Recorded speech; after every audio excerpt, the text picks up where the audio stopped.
सादर प्रणाम सभी साधक और साधिकाओं को। आज हम आपको प्रैक्टिकल दिखाएंगे कि सुपा कैसे चलाया जाता है। इसकी साधना 3 दिन से लेकर 11 दिन की होती है, जो आप आसानी से सिद्ध कर पाएंगे। इसमें हनुमान जी, बस्तरीन माता या अन्य कुछ ग्रामीण देव है, उनका आपको आह्वान करना होता है। जिससे होता यह है कि उन देवों की ऊर्जा उस सुपा में हमेशा के लिए स्थापित हो जाती है। और फिर जब आप सुपा चलाते हो तो यही ऊर्जा आपको सुपा के माध्यम से भूतकाल में घटित घटनाओं के बारे में और भविष्यकाल में घटने वाली घटनाओं के बारे में सभी जानकारियाँ आपको देती है। इसके द्वारा आप किसी भी व्यक्ति के आर्थिक, सामाजिक, नैतिक, यहाँ तक कि साधनात्मक कोई सवाल है, उनके जवाब आप पा सकते हो। ठीक है। एक वाक्य में कहा जाए तो आपके सामने झूठ टिक नहीं पाएगा, सच्चाई अपने आप आपके सामने आ जाएगी। क्योंकि हमें जो जवाब मिलते हैं वो साक्षात देव की ऊर्जा से मिलते हैं, जो कि असत्य नहीं हो सकते। इसलिए कोई भी बात आपसे छिपी नहीं रहेगी। इसका और एक बड़ा लाभ इस तरह से है कि जैसे मैंने पहले ही बताया कि उन देवों की ऊर्जा उस सुपा में हमेशा के लिए स्थापित हो जाती है, तो वो सुपा देव तुल्य हो जाता है। तो जब भी आप भविष्य में कोई साधना करने बैठो, तो उस साधना में उस सुपा को आपके सामने रखना है और उनको 5 अगरबत्तियाँ जलानी है, और उसके बाद आपको आपकी साधना कंटिन्यू करनी है। इससे होता यह है कि आपके साधना में सक्सेस मिलने के चांसेस कई गुना बढ़ जाते हैं और वो साधना जल्दी सिद्ध हो जाती है। अब बारी आती है आपको प्रैक्टिकल दिखाने की। इस वीडियो में आपको कुछ लोगों के फेस ब्लर दिख रहे होंगे।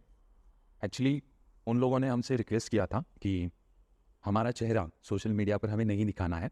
अगर किसी को कोई प्रश्न है कि इसकी सिद्धि कैसे की जाती है या किसी को सवाल जवाब करने हैं, तो वो हमसे फ़ोन पर बात कर सकते हैं या फेस टू फेस मिल भी सकते हैं। लेकिन हम हमारा फेस किसी भी सोशल मीडिया पर दिखाना नहीं चाहते हैं। तो उनके कहने के अकॉर्डिंगली, उनके कहने का मान रखते हुए हमने उनके फेसेस ब्लर किए हुए हैं, जिन भी लोगों ने वो साधना सिद्ध की है। ठीक है। तो जब भी आपको सुपा चलाना होता है, तो सबसे पहले तो आपको जैसे वीडियो में दिख रहा है, सुपा को सामने रखना है, 5 अगरबत्तियाँ जलानी है और उस मंत्र का उच्चारण करना है जिस मंत्र को आपने सिद्ध किया है। 2 से 3 मिनट के लिए उसके बाद उसमें जो ऊर्जा होती है, जो सुषुप्त अवस्था में होती है, वो जागृत हो जाती है फिर से, और वो तैयार हो जाती है आपके किसी भी सवाल का जवाब देने के लिए। उसके बाद 2 लोग उस सुपा को पकड़ते हैं एक कैंची के सहारे, जिसमें दोनों व्यक्ति अपनी एक एक उंगली लगाते हैं, मध्यमा उंगली, और इस तरह से सुपा को पकड़ा जाता है। अब सुपा से जवाब पाने के कई अलग अलग तरीके हैं, लेकिन उसमें से एक तरीका जो है, एक क्रिया जो है, वो हम आपको यहाँ पे दिखा रहे हैं। और इसके कैसे उपयोग होते हैं और क्या क्रियाएं होती है, ये हम आने वाले वीडियोस में आपको दिखा देंगे। फिलहाल तो हम इस क्रिया में हाँ या ना में जवाब प्राप्त करेंगे। अगर आपका कोई भी सवाल ऐसा है जिसमें आपको हाँ या ना में जवाब चाहिए, तो आपको सुपा के सामने ऐसा प्रश्न रखना है कि मैं जो बात कह रहा हूँ, यदि वो सत्य है तो हाँ में जवाब दीजिए, यदि वो असत्य है तो ना में जवाब दीजिए। अगर बात सत्य है, अगर बात सही है, तो वो हाँ में जवाब देंगे, यानी क्लॉकवाइज दिशा में वो सुपा अपने आप घूम जाएगा। यदि उसका जवाब ना में है तो वो सुपा एंटी क्लॉकवाइज यानी घड़ी की उल्टी दिशा में अपने आप घूम जाएगा।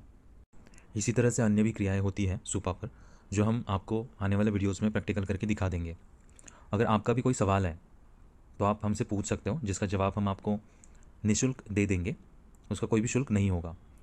हम वीकेंड पर लाइव सेशन करवाते हैं, उसमें आप जुड़ जाना और आप अपना सवाल रख सकते हो। वो कोई भी सवाल हो सकता है, उसका जवाब हम दे देंगे।